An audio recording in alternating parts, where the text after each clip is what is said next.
Hello students, welcome to IAS by Heart. Welcome to the Prelims High series. In this series, we'll be looking at various topics which have a high probability of appearing in the UPSC Prelims Examination 2020. In this current affairs class, we'll be looking at various topics from various subjects which have dominated the newspaper from June 2019. Let's get into the class. Let's look at the first question. This question is about the Good Governance Index 2019. As the name suggests, Good Governance Index will be for measuring the status of governance in various states and union territories. Let's look at the statement. Statement 1 says, this index is launched by Niti Aayog. Okay. And second statement, Tamil Nadu has topped the list, followed by Maharashtra and Karnataka in the big states category. Okay. Now, Good Governance Day is celebrated on 25th December. Okay, to be honest, all these statements are purely factual. Unless until you know the facts, you cannot answer this question. So let's look at the correct answer. The correct answer is option 2 and 3 only, because this index is not launched by Niti Aayog. This is launched by Ministry of Personal, Public Grievances and Pension. As I said before, this assesses the important impact of various interventions taken by the state governments and UTs, ensure the measuring of good governance. And this takes into consideration 10 sectors, including agriculture, infrastructure, health, etc. And the states are divided into 3 major groups: big states, northeastern and hill states, and union territories. Next one, the Good Governance Day is celebrated on 25th December, which is the birth anniversary of former Prime Minister Mr. Atal Bihari Vajpayee. Now, let's look at the major findings of Good Governance Index 2019. In the big states category, Tamil Nadu has topped the index, followed by Maharashtra and Karnataka as given in the question. And the poor performers are Odisha, Bihar, to be surprised, Goa and Uttar Pradesh, Jharkhand. Now, in the second category of states, which is northeast and hill states, Himachal Pradesh has topped it, which is followed by Uttarakhand and Tripura. In Union Territories category, Puducherry is the best governed UT, which is followed by Chandigarh and Delhi. The worst performing state is Lakshadweep. Let's move on to the next question. This question is from Economy. Consider the following about the recent changes made in the MSMEs, Micro, Small and Medium Enterprises definition. This was recently changed by our Finance Minister Nirmala Sitharaman. Let's look at the statements. Introduction of an additional criteria of turnover in MSMEs classification. Next statement, Centre has removed the distinction between manufacturing and services sector in MSME definition. If you have followed the news, you know that the correct answer is C, both 1 and 2. Let's look at the explanation. On May 13 of this year, the Centre revised the definition by revising the investment limit as well as introduction of additional criteria called as turnover. For more clearer explanation, let's look at this image. This is the existing MSME classification and this is the revised MSME classification. Look at the criteria. Before, the criteria was investment only. Now the criteria has changed into investment and annual turnover. And as usual, there are 3 classifications, which is micro, small and medium, which is still there. And look at here before there was 2 categories, which is manufacturing and services. They were separate. Now they are clubbed into 1. Here the investment was less than 25 lakh. This is 5 crore and 10 crore. Now the investment has been revised to 1, 10 and 20 crores respectively. And the turnover is also a condition, which is less than 5 crore, 50 and 100 crores. Kindly pause the video and look at this image carefully. There is a probable question from this area. Now let's move on to the next question. This question is from International Relations subject. Consider the following statements about the Quad grouping. This has been dominating the newspapers for quite a while. Quad is the 4-way dialogue between US, China, India and Australia. If you have been following the newspapers, you would know that this grouping's main aim is to counter China's influence. So you can right away come to a conclusion that statement 1 is wrong. India has a 2+2 ministerial mechanism with all the Quad countries. Is this true? Unless until you know the fact, you can't answer this. Let's look at the answer. It is 2 only. For the explanation, Quad formation, which is also called as the Quadrilateral Security Dialogue, includes Japan, India, United States, and Australia.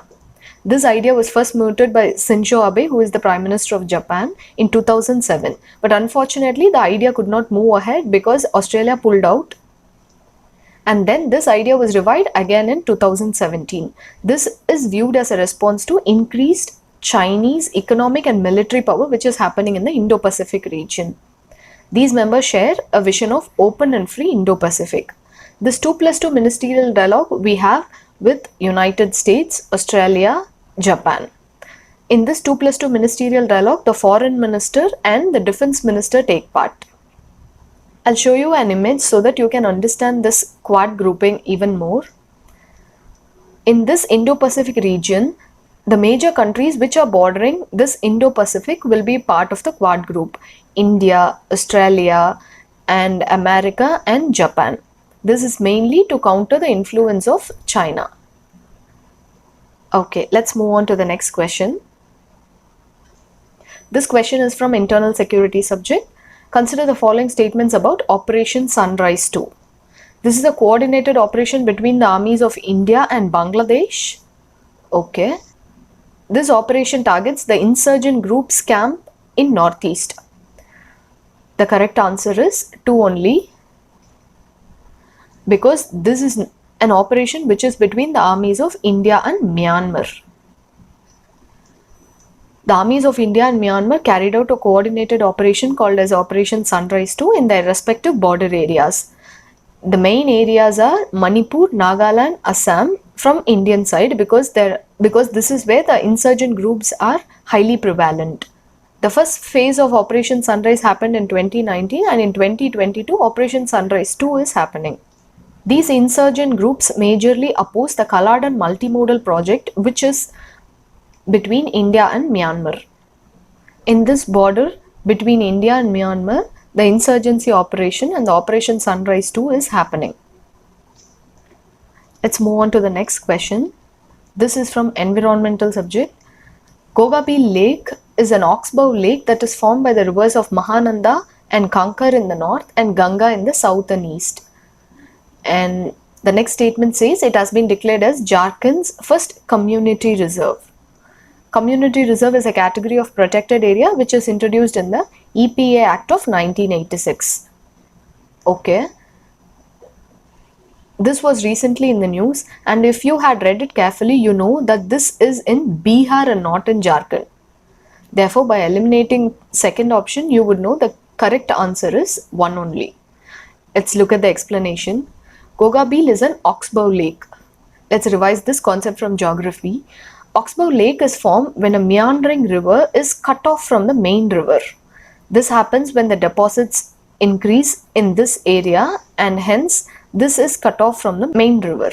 That forms in a shape called as oxbow and hence the name Oxbow Lake.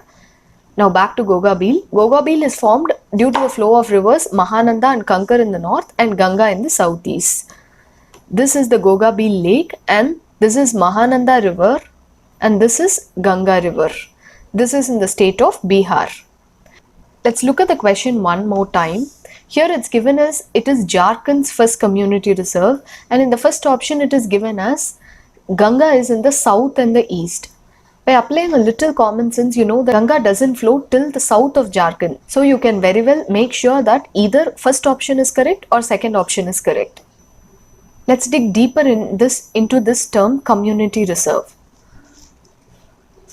Community reserve is a category of a protected area. Its aim is to protect a sensitive area, which was introduced in the Wildlife Protection Amendment Act of WPA, which is an amendment act of the original Act WPA 1972.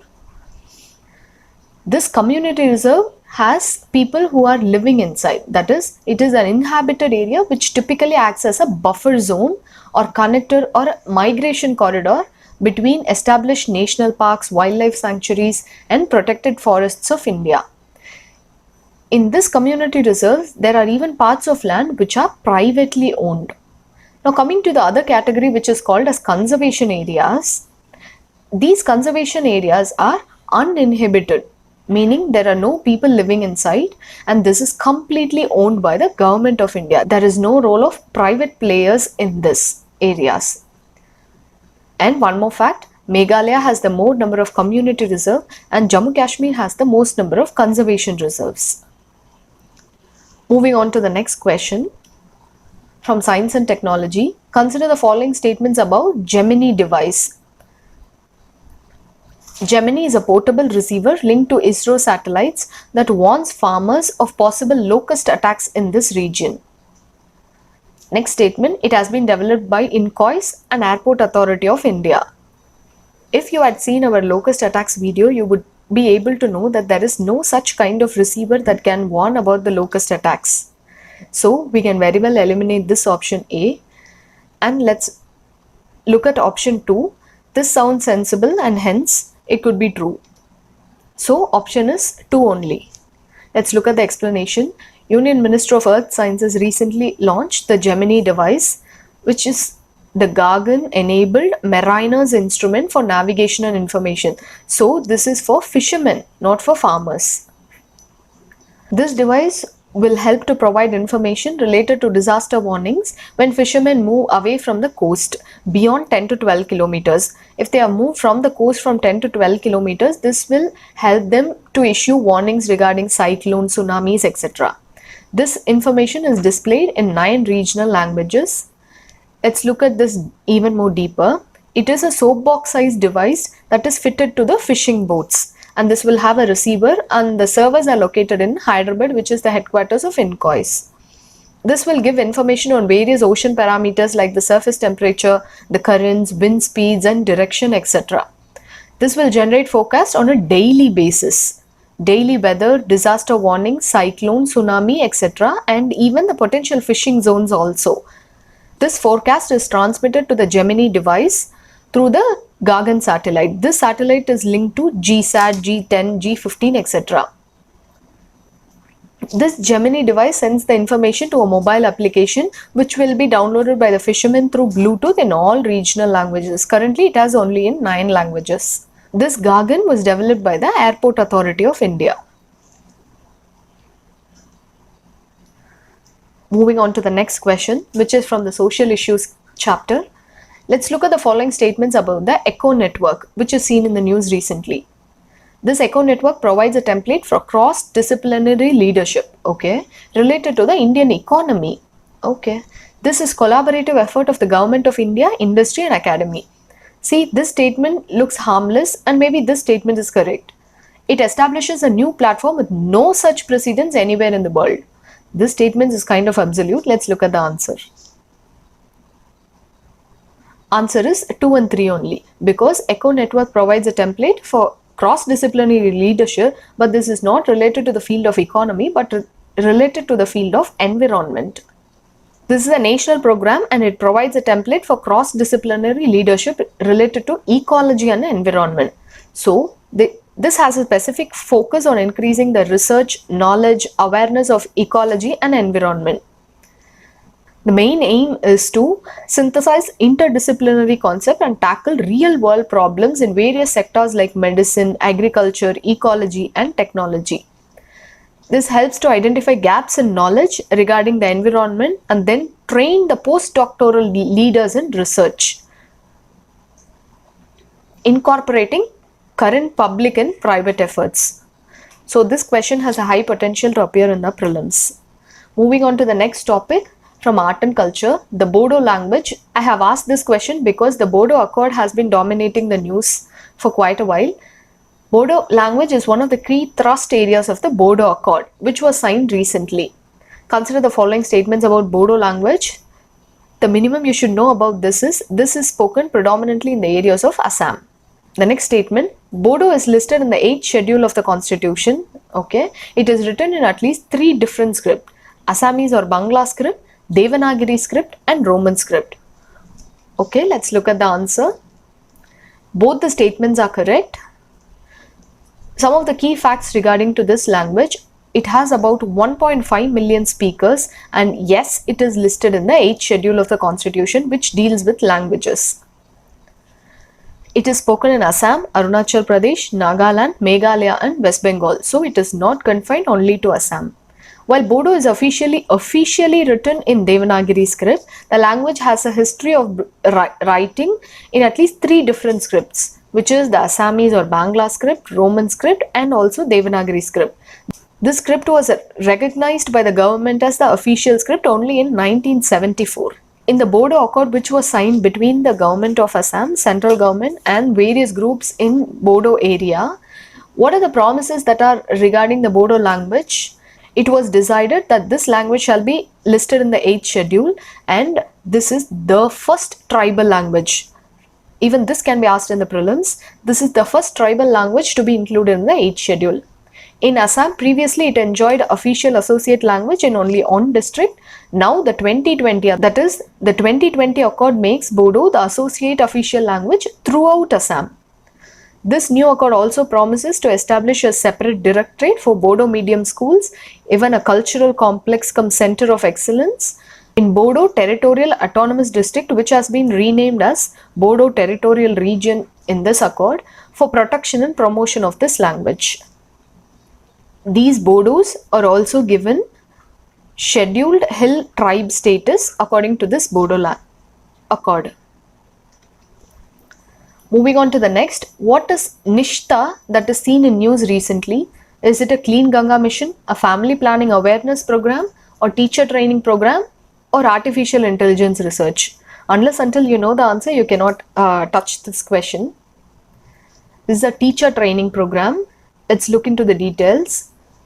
Union HRD Minister launched Nishta, which is the short form for National Initiative for School Heads and Teachers Holistic Advancement. This is the world's largest teacher training program of its kind. Its objective is to train 42 lakh teachers across the country. The basic objective of this massive training program is to motivate and equip teachers to encourage and foster critical thinking in students. This initiative is the first of its kind in which training modules are developed at national level for all states and union territories. However, states and union territories can contextualize the training modules and use their own material and resources because, as you know, education is in the concurrent list as per the 7th schedule. Moving on to the last question of this session. These are the committees that has been dominating in the news recently. Committee on Land Leasing, Committee on Digital Payments, and Committee for MSME Sector and Corporate Bond Market Development Committee. Let's look at the answer. The answer is B option. That is, the Land Leasing Committee is headed by Mr. Haig and the Committee on Deepening of Digital Payments is Nandan Nilekani. And the MSME committee is headed by UK Sinha and the corporate bond market is headed by HR Khan. The government usually appoints experts in the respective field to head related committees. If you had known the profile of some of the chairmen, then you could easily crack this answer. For example, Nandan Nilekani is an Indian entrepreneur and he co-founded Infosys. That's why he is heading the Digital Payments Committee. UK Sinha is a former chairman of SEBI and he has been the director of UTI Mutual Fund. That's why he has been heading the Committee on MSMEs. HR Khan is a Deputy Governor of RBI of India and Mr. T. Haig is previously the chairman of CACP, which recommends the prices of agricultural produce, and hence he is heading the Committee on Land Leasing. That's all for today, students. I hope this session has been useful. Kindly follow our current affairs videos regularly to have a grip on current affairs, and let's conquer prelims 2020. Thank you.